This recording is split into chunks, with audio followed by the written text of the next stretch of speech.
In Karnataka's Hubballi city, a head constable has been arrested by the police under the POCSO Act on charges of misconduct with a 9-year-old girl. The incident took place within the jurisdiction of Keshavpur police station, where M.A. Father Nawar, a head constable with the Shabrinagar traffic police, allegedly behaved inappropriately with the minor. On Sunday afternoon, he reportedly invited the girl to his home and engaged in improper behavior. The girl informed her parents of the incident upon returning home, after which her family, along with some locals, confronted and assaulted the accused constable on Monday.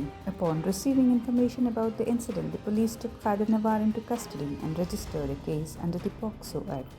Hubballi Dharwad Nagar commissionerate ವ್ಯಾಪ್ತಿಯ Keshavapura police ಠಾಣೆಯಲ್ಲಿ ಒಂದು ಫಿರ್ಯಾದು ದಾಖಲಾಗಿದೆ. ಇವತ್ತು ಬೆಳಗ್ಗೆ ನಿನ್ನೆ ಮಧ್ಯಾಹ್ನ ಸುಮಾರು 3ರಿಂದ 4 ಗಂಟೆ ಆ ಸಮಯದಲ್ಲಿ 9 ವರ್ಷದ ಒಂದು ಬಾಲಕಿಗೆ ಮನೆ ಒಳಗಡೆ ಕರೆದು ಅಲ್ಲಿ ಆ ಮಗು ಜೊತೆ ಅನುಚಿತವಾಗಿ ನಡ್ಕೊಂಡಿದ್ದಾರೆ ಅಂತಂದು ಆರೋಪಿಸಲಾಗಿದೆ.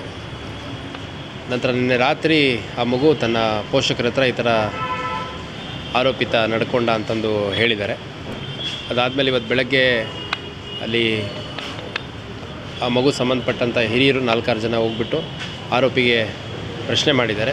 ಆ ಸಂದರ್ಭದಲ್ಲಿ ಆರೋಪಿಗೆ 1-2 ಏಟು ಹೊಡೆತ ಕೂಡ ಹೊಡೆದಿದ್ದಾರೆ.